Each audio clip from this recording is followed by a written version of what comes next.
A very wonderful evening to you today. My name is David Ogunshola, and I'm very excited to be reaching you through this platform. First, I want to thank Pastor David Adewi for this opportunity to share some thoughts with you on some issues that have to do with discipleship, follow-up, and expanding God's kingdom. I would have loved to be with you in person, but due to some schedules, I'm unable to be there. And graciously, Pastor Adewi requested that if I could make a short video, just share those thoughts. They could be productive, and that's what I'm going to just do now. And I'm trusting God that through the thoughts I'm going to be sharing with you today, God is going to empower you, equip you, and re-energize you to continue the good work of making disciples in the locations that God has put you, and using all of the tools that God has made available. So to make this session a bit more interactive or visual, I'm going to be I'm going to be talking from an interactive screen, and I hope that you will be able to visualize some things I'm saying. I just thought to show you my face and say a short greeting, and trust that God is going to bless our short time together today in Jesus' name. Amen. A very wonderful evening to you today. All right, so we're talking about technology for effective follow-up. And when we talk about follow-up, two things come to mind generally. So follow-up from the perspective of the care that is given to new converts. So when people come to Christ, we follow them up to spiritual maturity and fruitfulness just after getting born again. And so that's one perspective or one scenario of follow-up. But we also have the other scenario where maybe you have new members who come to church for the first time, and then you follow them up because you want to integrate them into the church family and just make them feel welcome, make them feel as part of the community and all of that. These are two different parts of follow-up, and they are all very important. If nobody followed us up, we wouldn't be where we are today. Our chances of becoming matured Christians will have expired or will be non-existent if nobody actually followed us up. If we neglect a sick child, that child is going to die most likely. And so even when people have made a decision to follow Christ, somehow there's a need for us to follow them up, and we know that this has been an important part of discipleship and growing into maturity. Now, because I'm talking about technology, let me talk about something very important. We know the purpose of what we're trying to do, that we want to help new converts become matured Christians or new members become part of the family. So that is the mission that we are trying to accomplish. Now, how it has been done over time and how other people do it are methods. And I like to start by saying that missions are always more important than methods. The mission will always supersede the method, because methods can change over time, but the mission is the same. Transportation is a mission. The means of transportations are methods. So if you're trying to go somewhere, depending on where you want to go, there are times where you might need to take a plane, take a bus, take a ship, take a taxi, take a train. Those are methods of transportation. The important thing is that people are going from one place to the other. So when it comes to discipleship and follow-up too, the mission is more important than the method, meaning how we do it. That you were followed up in a particular way does not mean that that is the only way to follow people up. Times change, seasons change, and so many things create opportunities for new methods to come to the fore and to become useful. And technology in particular has triggered change for almost every mission on earth. Education is a mission. People have to learn. New knowledge is being transferred. But the methods of education have changed over time. Today, you can sit in your home in Port Harcourt or anywhere in the world, and you can have a degree from Harvard without ever stepping foot on Harvard campus. That is simply a scenario of methods changing, but the mission is the same. Many years ago, if you think of transporting yourself, your only option is to go to the road, stop a taxi. God bless you, if rain is falling, you either can't go out or you have to go out in the rain. But today, methods have changed. We can just sit down anywhere, call a taxi. When you land at the airport, now you don't have to wait for those cabals who once they fix a price for airport taxi, you can't even negotiate. Now you can call options, you can call taxis and all of that. And then banking. Before now, banking had a way. All I'm saying is, the mission is still the same. You are either saving your money or you are moving money from one point to the other, but the methods have changed. Jesus Christ preached the gospel using words, and he said, "Go into all the world, make disciples of all nations, and baptize them, teaching them all I have taught you." That is the mission. But the methods change. Jesus taught with words, the apostles taught with words, but Paul came in and Paul wrote letters and began. When Paul realized the gospel is the same, Jesus the same yesterday, today, and forever. But the times are changing. And this gospel, because the gospel is content, the way the gospel travels does not affect the validity of the gospel. So if I could put the same gospel in letters, it's going to be as powerful. That's why we're reading Paul's letters today. Technology has come, giving the gospel wings, radio, television, internet, all of those things. These are simply methods that have changed. But we're talking about technology, and a few things I want you to know about technology, because it's really creating, it's revolutionizing almost every mission on earth today. Technology is neutral. It is neither good nor bad. It's what you do with it that determines what becomes of it. It's like money. Money is neither good nor bad. But if you're a good person, you have money, you can do more good. If you're a bad person, you have money, you can do more bad. Same thing with technology. It is neutral. So there is really no technology. The devil does not own any technology, really. It's simply people using those technologies or inventions for what they want to do. So God is the owner of all knowledge. God is the inventor of all knowledge. So we know that technology itself, whatever, the day social media platforms were created, they were empty. People put content on them that makes some platforms now have a notorious reputation. But the fact is, it is neutral. Number two is it's an enabler. It has the potential to accelerate and scale anything you are doing. Every industry, once technology joins with that industry, it takes wings. There was finance, technology came and created fintech, and fintech transformed banking and finance. There was education, tech came and created edtech, and edtech has changed education space. There was health, technology came and created health tech. Actually, technology, like we say, is not an industry. It is an enabler of industries. It has the potential to scale everything. So if you are doing follow-up and discipleship, when you bring technology to it, it gives it wings. You're able to follow up and disciple way more people than you could ever do. And then it's evolving, so it's changing. So the fact that you adopted technology 5 years ago, that might have been the technology of that year, but today it has transformed. It keeps changing. So we don't get loyal to the method at the expense of the mission. So that this is the method we're using today does not mean that is the only method that can be used to get those things done. Very important things. Now, when it comes to follow up, the most traditional methods that we have known involve people making phone calls, or in fact, before phone calls, there was nothing like that. It was visitations. When someone comes to church for the first time, we assign someone to the person, follow them up, visit them, invite them to church fellowship meetings, and that has been the method of traditional follow-up. But things are changing. People are now running multiple jobs. They don't have time. You can't predict when they're going to be at home. So visiting them randomly may not bear much fruit. People live in large cities where you can't commute between one part and the other. People work in extreme parts of the cities. In fact, globalization has come now. People are moving from one part of the world to the other, yet they need to be discipled. How do we keep them as part of the family? In an age where people are becoming increasingly busy, how do we keep on following people up? How do we disciple people and ensure that they are fully rooted and taught the teachings of Christ to become like Christ? And when we talk about integrating technology now, the question is not how do we use technology to visit people, or how do we use technology to service old methods? No, we're saying what new methods does technology create for us? How do we disciple people who we may never meet, who live in different cities, who we cannot visit physically? What are some options that we have? Now, this is a very short session I want to do, so I want to just go straight to the point, trusting God that if we have more time later in the future, we could go in depth in some of these things. But I'm just going to share with you some technology driven tools that you can use for follow up, for following people up. So some tools, some practices, things you can adopt as a church, as a cell group, as a fellowship, as a unit, whatever it is, whoever you're trying to follow up. These are just some tools, and they're not exhaustive. I'm just going to pick up a few and share and see how we can make the most out of the time today. So number one is the timeless method, phone calls, and it's very personal. So phone calls work very well because they are personal. People feel connected. It creates real connections. And you just, so if someone comes to church, you get their number, someone puts a call to them, or just to check on them, how are you doing? A lot of people actually feel very special when they are called on phone personally.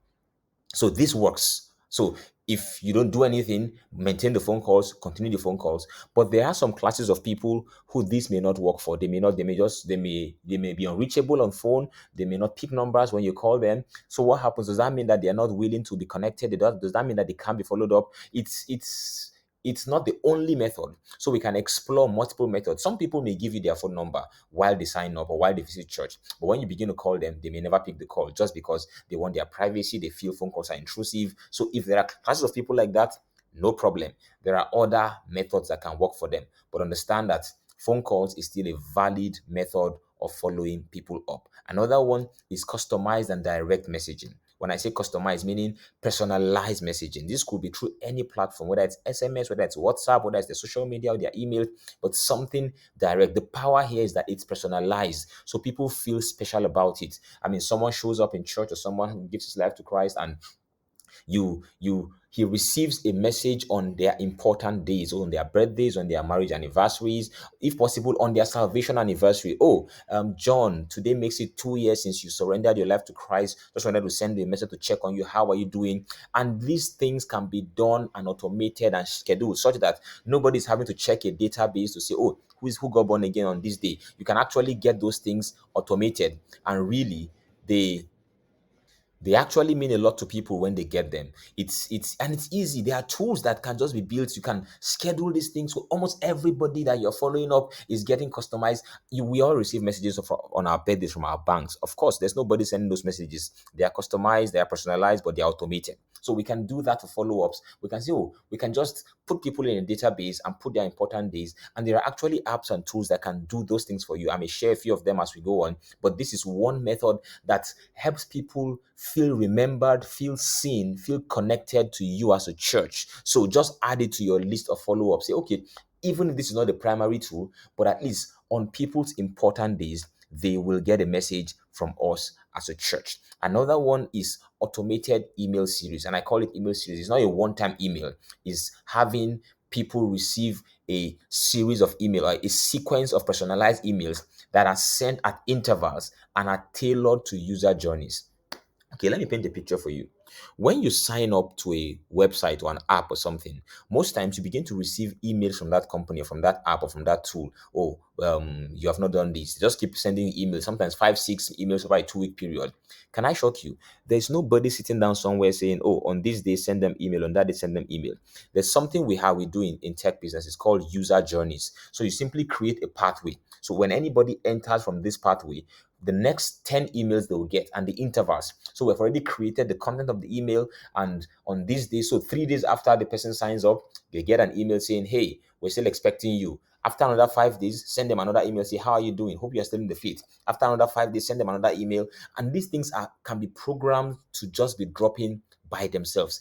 And because they are personalized, it's not bulk email, it's not these emails have people's names in them, they're very personalized. They feel like, oh, someone remembered me, someone checked on me, and really they can reply those emails, and there's actually somebody on the other end that will respond to them if they choose to reply.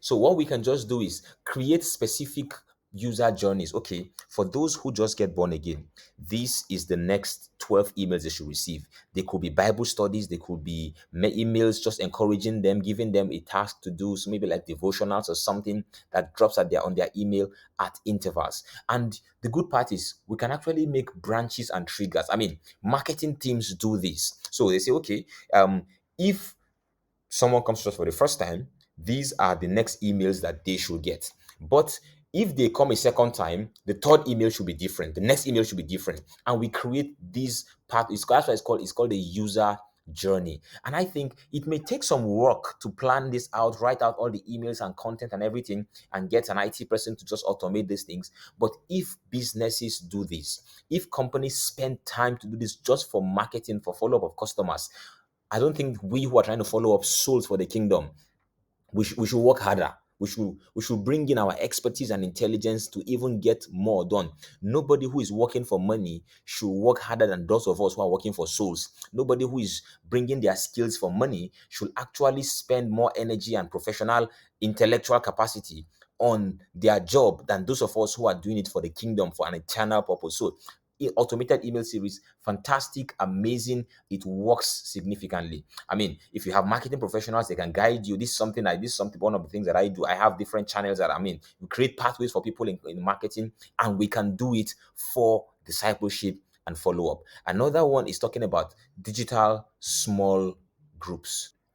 What I mean by digital small groups is create communities around people's interests, their needs, their affinities, groups that enable them to have communities, places where they can feel connection. Usually, one of the things that make people stay in churches or fellowships is connection that they have.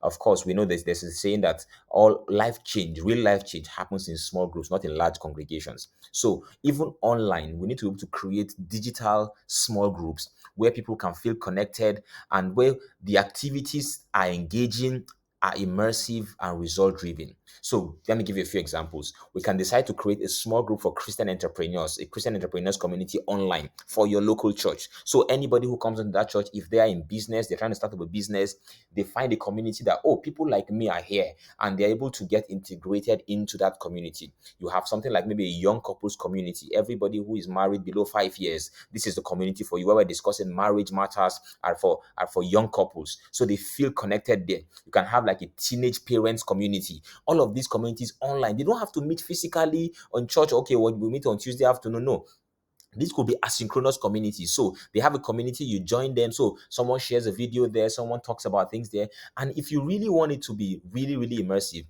let there be a guideline or a curriculum that these communities are following so that it draws people in and it's actually outcome driven. For example, you join a young entrepreneurs community and it's okay, this first month we're reading a book. This is the book we're reading. And every weekend on Saturday, everybody should just drop. We're reading chapter 1, chapter 2, 2 chapters a week. Drop your lessons there. After this, maybe the next month, we're going to talk about branding your business or visibility. The third month, we're going to talk about the place of the Holy Spirit in business. You actually have a pathway. So people are immersed in the community. They see that there's a long journey. It's not a hit and run thing. You've actually sucked them in, because by the time they finish the first month, the second month, they've seen that there's a 12-month plan. Excuse me, in 12 months, you're already part of this church, part of the community. You have the fellowship. That small group has brought you into the larger family. And you no longer feel like a stranger. You feel, oh, I am at home here. So we can actually design different communities, small groups for different affinities: teenagers, young adults, people who are trying to maybe medical doctors. It could be around professions, could be around interests, sports people, Jimmy. I mean, all of those things. Creatively look at the people we're trying to disciple and follow up. Which communities can we create that we can immerse them into and draw them into, such that they are part of church eventually, and integrate discipleship, putting the values of Jesus into daily life so that they're getting value for whatever they do and they're becoming like Jesus in the process. Amazing tool. And people don't even need to live in your city to be part of these groups. They could relocate to another country, but somehow you're able to reach them from wherever they are and you're discipling them. You'll be amazed that even people who don't come to church physically, because of those communities, they want to be part of the communities, and eventually that becomes a pathway for them to becoming part of the church in the long run. But even beyond being part of the local church is that we're helping to disciple these people and make them become like Jesus. Another one we can talk about is creating digital doors. And what I talk about here is pathways for people to come into fellowship, to come into those groups. So we have communities we've created, but how do they come in there? Especially in the world of technology and the online church. So have funnels that enable you to bring people into communities and eventually into church. And let me just give you a very simple example. If you live stream your services, so every Sunday service, you are streaming to Facebook, you are streaming to YouTube, or to whatever platforms on Instagram. While you are in church, in the real service, somebody is welcoming first timers, saying, oh, all first timers, if this is your first time of coming to church, can you please rise? Can you wave your hand? And you are welcoming them. Right at that time, you have a WhatsApp group for collecting online first timers. So say, okay, if you're joining us online and this is your first time joining us online, and right about that time, someone pastes the link to a WhatsApp group on the chat on Facebook or YouTube or whatever. So you just say, oh, if you're joining us online for the first time, click on that WhatsApp group and we're going to receive you. And right then, you're going to be amazed. If there are first timers online, they are all coming into a WhatsApp group.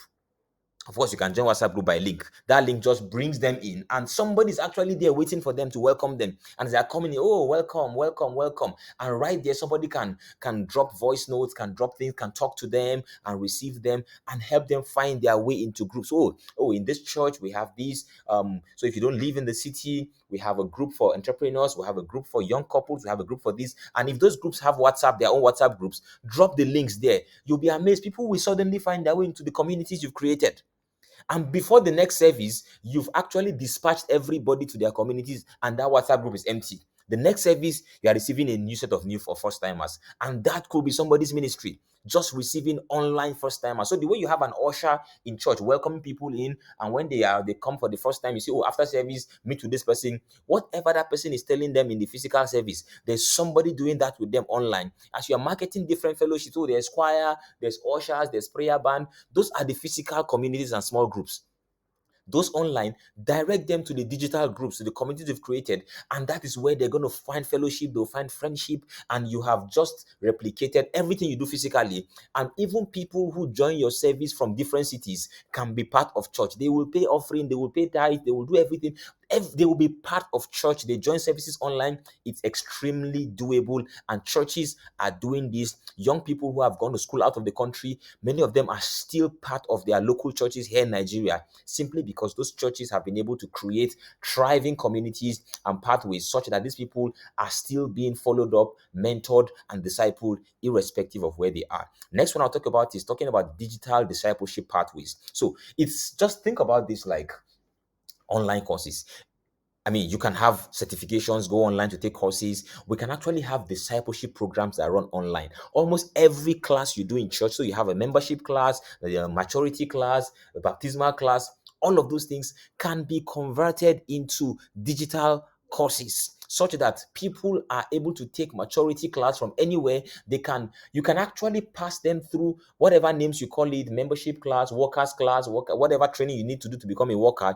It's possible to get somebody who had never come to church physically to join a workforce online, and possibly even now become the one who is welcoming first timers through WhatsApp online.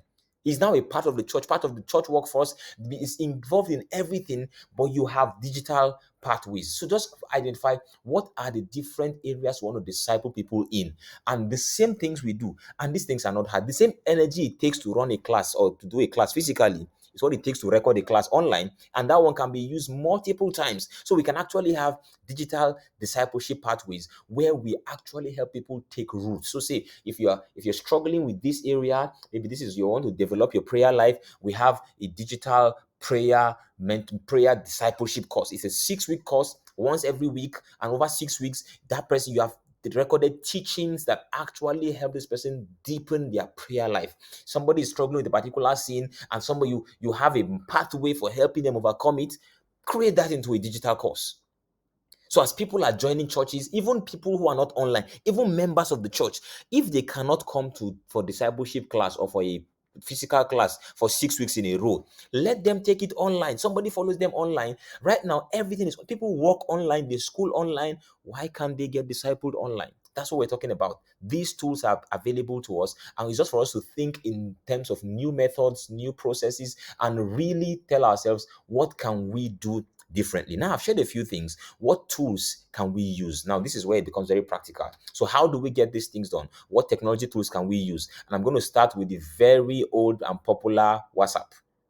Good old WhatsApp. You can use it. I've explained a few ways you can use it. Communities can run on WhatsApp. Funnels can run on WhatsApp. So your first timers receiving, even altar calls. Do you know that you can make altar calls online with WhatsApp? So as you are making an altar call in the church, if you want to receive Jesus, say after me. There are people online who are saying after you. How do you counsel them? So in church, you say, oh, if you just say this prayer after me, come out and follow these people, and there are counselors waiting for them. Let there be a counseling WhatsApp group. If you just say that prayer online and write with them, these people are agile. They are following the service. As soon as the pastor is saying, if you follow this prayer online, please, somebody just drops that WhatsApp link and say, for counseling for those who just give their life to Christ or something, and they are clicking that WhatsApp group, you'll be amazed. People will join. Because somebody online following your service just received Jesus and needs to be spoken to, needs to be followed up. So WhatsApp is a fantastic funnel. From there, you can now dispatch them to different communities. And then you can also have those communities on WhatsApp too. Very popular. I mean, even if you don't get to use any complicated tool I'm going to share, almost everybody listening to me right now is on WhatsApp. And what that means is that we can actually use just WhatsApp to get all of this stuff done. Now, I'm talking about customized messaging. There are bulk SMS platforms that actually allow you to send bulk SMS, to send messages, schedule messages, and there are a few other tools, but there are tools out there that you can put in your members database, put in all the important dates in their life, type the message you want them to receive on that day, and on that day it simply goes to everybody. Hey David, happy anniversary from XYZ church. Hey Yetunde, hey Chukuma. They get customized messages on the important days. Of course, there are best practices. There are many of these platforms, but for SMS here, just if you're in Nigeria, there's the DND, do not disturb. Understand you need to bypass it in some cases, and just a few things, but that's just few technical details. But SMS platforms work fine. Another one I'm going to recommend is MailChimp, just MailChimp.com. This is an email marketing tool. MailChimp allows you to collect and keep a database of people who you are following up. It's a mailing list. You can put them in categories. Oh, young adults, teenagers, parents, or members in the UK, members in Europe, members in Canada. You can have different mailing lists, and you can send personalized emails to groups of people. So you have a group of 40 people who are in a particular region. You want to say something to them. You can schedule these emails. You can write an email to them and say, oh, deliver on this day, deliver on that day. And then when I talked about creating user journeys, where you can actually create like a series of 6 to 10 or 12 emails that should follow each other in rapid succession and put the dates, just create those emails and keep it there. From the day anybody joins the list, that is the day their email one starts counting. So you're not actually going there to send emails every day. No, just you have created it, and with MailChimp, you can create those user pathways, user journeys, and the day you join that list, your email one drops. If we program it and say, okay, the next email should be in 3 days. If you joined on Monday, you get your next email on Thursday. If you join on Sunday, you get your next email on Wednesday. So it's just all automated, and MailChimp.com allows you to do that. They're thinking of how do we create online communities, or say, oh, courses, discipleship courses, prayer courses, all of those things, maturity classes. How do we get those things done? Google Classroom is there for free, and YouTube is there for free. You can put videos on YouTube. In fact, if you don't want the public to see it, there's something called private mode or unlisted mode. So create your videos. This video I sent to you now, I'm putting it on YouTube, and it's in unlisted mode, meaning nobody else can see it except you people who I send the link to. I can put that in a Google Classroom and say, okay, this is week 1, week 2, week 3, week 4, week 5, week 6. And we admit people in, they come in there. And that is particularly useful for those people who, because, if you use WhatsApp for that, if you have posted a video 2 weeks ago, if I join WhatsApp today, I can't see the past videos. But with Google Classroom, the day I join, I can still see the week 1, week 2, week 3. These things are easy to set up. If you need help with technical help to set those things up, that's why professionals are there. These are things I can help do. I'm happy to do, to talk about. And then some extra specialized tools. We have Smart Church. This is a specialized software built for churches that helps churches with follow-up, in some cases with accounting, keeping financial records, showing you records of what the church is spending. But some churches don't want to do that. If you already have a system for that, just for follow-ups and automated follow-ups, I think Smart Church allows you to send emails to members. It has a first-timer tracking. After every service, you just enter the attendance. So every service, there's a form for this service. What's the attendance, number of male, number of children, and in 6 months, you can plot a graph of church growth for you. You have first timers, you have this. All of those things are in Smart Church. I'm part of the Smart Church team. So if something we want to talk about, there's also churchplus.co. It's something similar to Smart Church. They also have almost every feature of Smart Church. You can check those two tools out. They may come at a subscription fee, but these are tools. Like I say, if businesses are paying for tools just to market and sell products, what about us who want to get people to heaven, get them to be discipled? If we need to get tools, resources, additional training, I don't think those things are too much. And so these are just a few tools that I think you can use to advance your ability to follow people up digitally in an online and digital world. I'm going to have to stop here. I wanted to make sure this was less than 30 minutes, and I hope that within these few minutes that I've spoken, you've gotten some value. I didn't introduce myself very well. My name is David Ogunshola. I'm a software engineer, IT and education entrepreneur. I run a software company, run an AI company, run a school. I'm a missionary. I'm a pastor. I'm an author. I'm just a lot of things. God raised me to I'm just trying to spread the fragrance of God's glory in multiple worlds. So wherever I find myself, I make sure that God is seen, God is heard. We live in a world that is trying to shut God out of the world. If people are trying, everybody does not want to hear the name of Jesus. And Jesus says, I send you out as light into the world. So people will understand my own mission in this life is to ensure that everywhere I enter, Jesus is seen, Jesus is heard. And I'll be happy to share more resources if to answer questions. If there's a type, I wish that this was maybe live interaction, so I could take questions and probably explain a few more things. But I hope that this has been a productive session, and I pray that God will breathe upon everything you've heard, everything you want to try and implement. Everybody who is been assigned to do anything in this area, God will give you wisdom, God will give you understanding, and ensure that your work helps some more people to become discipled and become more like Jesus. God bless you. Thank you for your time. Thank you for listening. And I hope that we get to have more time together in the future. God bless you.